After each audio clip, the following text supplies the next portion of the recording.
Thoughts now about being a developer on Roosevelt Island, and this is the final building of the Riverwalk development.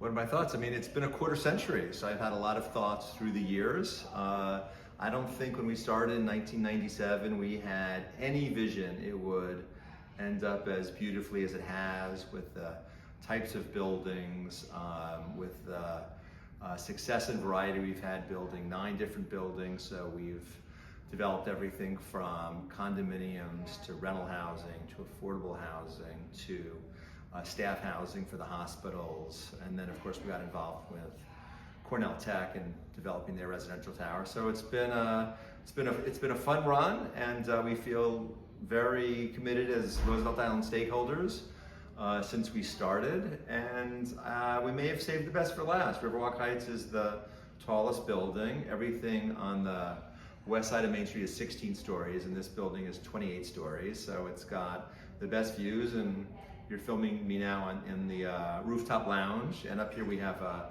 lounge, we have a kitchen area that you can reserve to throw a private dinner party.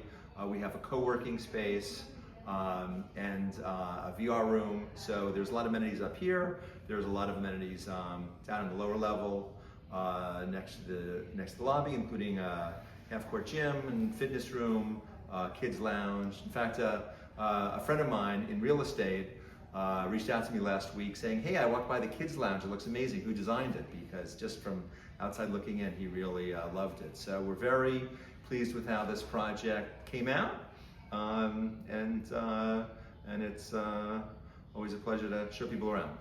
So the building, there are multi-tenants, multi-uses for this particular building. Besides the rental, there's staff housing and REOC offices as well. Can you talk just about putting together a building that has multiple purposes? Yeah.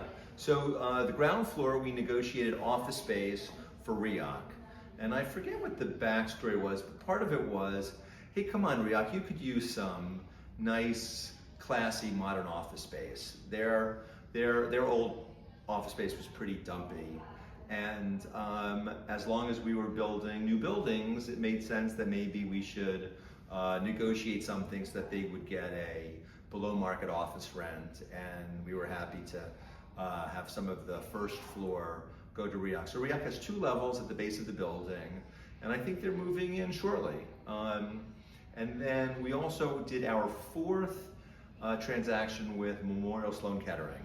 They're in buildings 1, 4, and 7.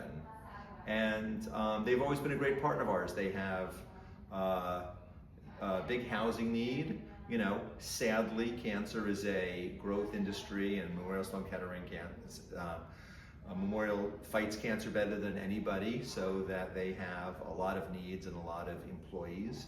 And so we started Riverwalk by building an entire building for Sloan Kettering, an entire building for Weill Cornell, and we've continued to do that. And so I think it's about 105 apartments at the base of the building are for Sloan Kettering, and then that helps our residential projects, because our apartments start at the 9th floor, and so you know, everybody gets terrific views. And in fact, one of the nice things about the topography of Riverwalk is that even if you're on the 2nd and 3rd floor, the way the ground slopes and the fact that there's a lack of too much busyness, like there are great views even on the 2nd and 3rd floors of all of our Riverwalk buildings. Mm-hmm. And there's also going to be an extension of the Riverwalk Commons adjacent to the building. Can you talk a little bit about that? Yes, that's the last piece. So the way all 9 buildings were situated started with thinking about how to avoid the F train tunnel.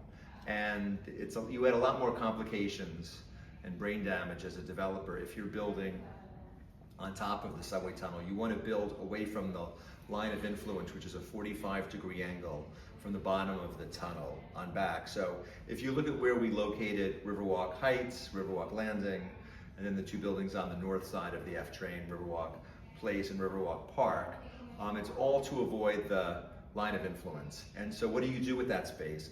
So that became what we called the Commons. And so when we built the first phase on the west side of Main Street, we built the Commons with retail fronting it. And so this was always intended to be Commons East. So Commons East is coming. Hopefully, it'll be delivered in the next 60 or 90 days. We had a little speed bump with the MTA that we're working through, but it's going to be a publicly accessible outdoor space with outdoor recreation areas and 2 dog runs. In fact, the most community input we got as we were planning this final piece of the project was some very strong advocates wanting us to split the dog run into 2 dog runs, a small dog and a big dog runs. So that's what we've done. So we have 2 dog runs coming to the Commons East as well. And we'll have a big ribbon cutting for the community when we're ready to open Commons East. And it's being designed in such a way that the dog run is separate from the other functions of the... Pretty much. The dog run is farther to the east than the rest of Commons East. Okay. And just finally, do you have any other plans for doing stuff on Roosevelt Island? Is there anything else to do? That's a good question. I mean, now that we are stakeholders and we have really enjoyed being here and we know the island,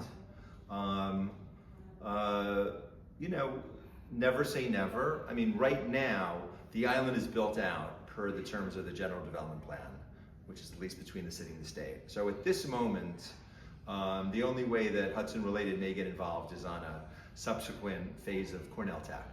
But for the non-Cornell Tech part of Roosevelt Island, those of us who care about Roosevelt Island have talked about whether there are other development opportunities, whether it has to do with the steam plant building, or I think the city's planning to continue to maintain Kohler as a hospital. So I'm not sure exactly where there may be new opportunities. Should Roosevelt Island expand and have a higher residential population? That's reasonable. People can disagree. Certainly, we've all seen the issues of the tram being crowded with tourists. There's an issue of people getting on the subway in the morning.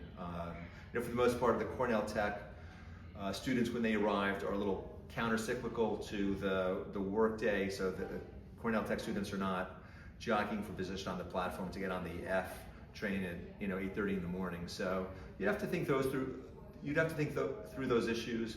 As you know, Hudson Related is also very involved in the retail leasing of the island.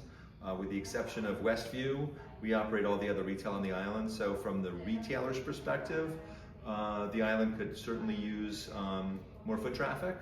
But it's TBD, and the only way people will know what's happening is if they read their Roosevelt Islander blog to find out all the important information about the island. That's very, very true. Thank you. And thank you for the tour. I appreciate it. Thanks, Rick.